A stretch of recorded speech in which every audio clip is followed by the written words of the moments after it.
Everyone, Supriti's লাইফস্টাইলে তোমাদের আরও একবার স্বাগত জানাচ্ছি।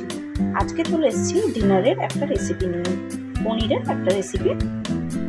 পনির তো তোমরা অনেকভাবেই খেয়েছো, এরকম সাদা পনির বানালে কিন্তু বাড়ির সবাই খেয়ে সুনাম ছাড়া দুর্নাম করবে না। তো চলো পনিরের রেসিপিটা আজকে কিভাবে বানাচ্ছি তোমাদের সাথে শেয়ার করছি। এর জন্য আমাদের কী কী লাগছে সেগুলোও তোমাদের দেখিয়ে নিই চটপট। তো এখানে লাগছে, আমি 200 গ্রাম মতন পনির নিয়েছি। পনিরটাকে আমি কিউব করে কেটে নিয়েছি। এখানে একটা বড় সাইজের পেঁয়াজ নিয়েছি। পেঁয়াজটাকে আমি গ্রেটারে গ্রেট করে নেব, বা তোমরা চাইলে মিক্সিতে। পেঁয়াজ আর এখানে 8-9 কোয়া থেকে 10-12 কোয়ার মতন রসুন নিয়েছি, আর 1 ইঞ্চি সাইজের একটু আদা, আর 3টে কাঁচা লঙ্কা। আর ফোড়নের জন্য লাগছে গোটা গোলমরিচ, গোটা গরম মশলা, তার জন্য এলাচ, দারচিনি আর একটা তেজপাতা দিয়ে দিলে হবে। আর এখানে আমি পেস্টটা বানানোর জন্য, মানে গ্রেভিটা বানানোর জন্য রেখেছি 4 মগজ আর কাজু বাদাম ভিজিয়ে। তো এবার কিভাবে বানাচ্ছি চলো তোমাদের সাথে শেয়ার করি। এখানে আমি কড়াইতে তেল গরম করতে দিয়ে দিয়েছি। তো এবার এর মধ্যে পনিরগুলো আমি দিয়ে দেবো।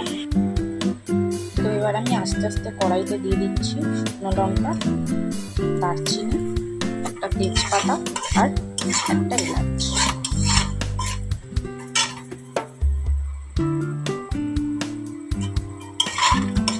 ফোড়নটা দেওয়ার পরে এবার আমি একটুখানি এটা গন্ধটা ছেড়ে গেলে এবার এর মধ্যে আমি আস্তে আস্তে দিয়ে দিচ্ছি এখানে পেঁয়াজ রসুনের পেস্টটা কেটে রাখি। গ্যাসটা কিন্তু লো টু মিডিয়াম ফ্লেমে রাখতে হবে।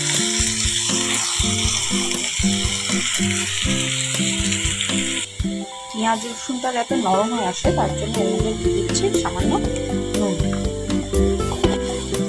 পেঁয়াজ রসুনটা আমার মোটামুটি কষিয়ে এসেছে। এবার এর মধ্যে দিয়ে দিচ্ছি এখানে বেটে রাখা বাদাম, কাজু বাদাম আর চারমগজের পেস্টটা।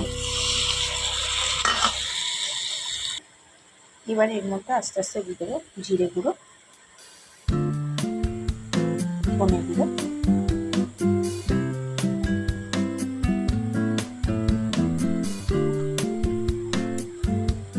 সামান্য পরিমাণে লাল লঙ্কার গুঁড়ো,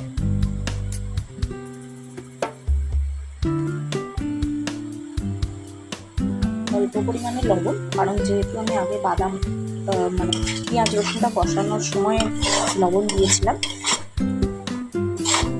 আর এটা বাটার সময় লবণ দিয়েছিলাম, ওই জন্য অল্প পরিমাণে লবণ দিলাম।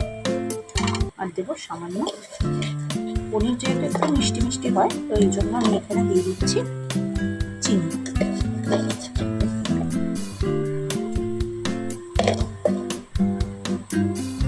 এবার এটাকে একটু সামান্য একটু জল দিয়ে কষিয়ে নেব।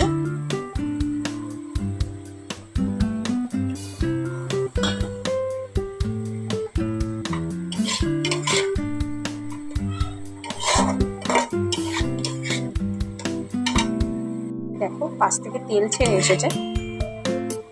এবার এটার মধ্যে অল্প পরিমাণ জল দিয়ে আমি পনিরগুলোকে দিয়ে দেব।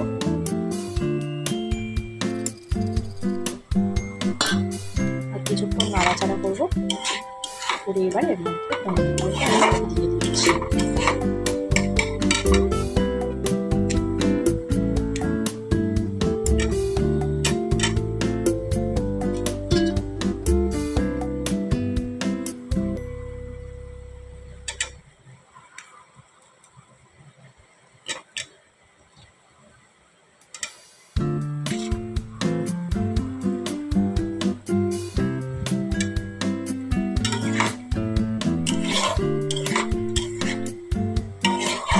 একসাথে একটু নাড়াচাড়া করে নিয়ে এবার দিয়ে দেবো জল।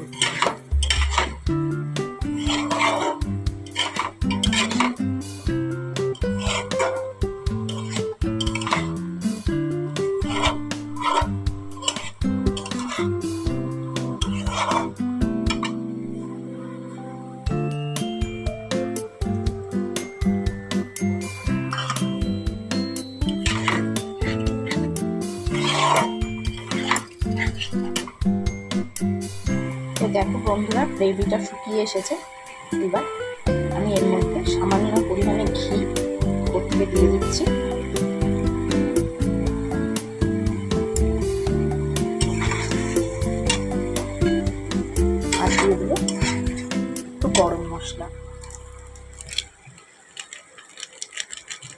গরম মশলাটা একদমই অল্প দেবো,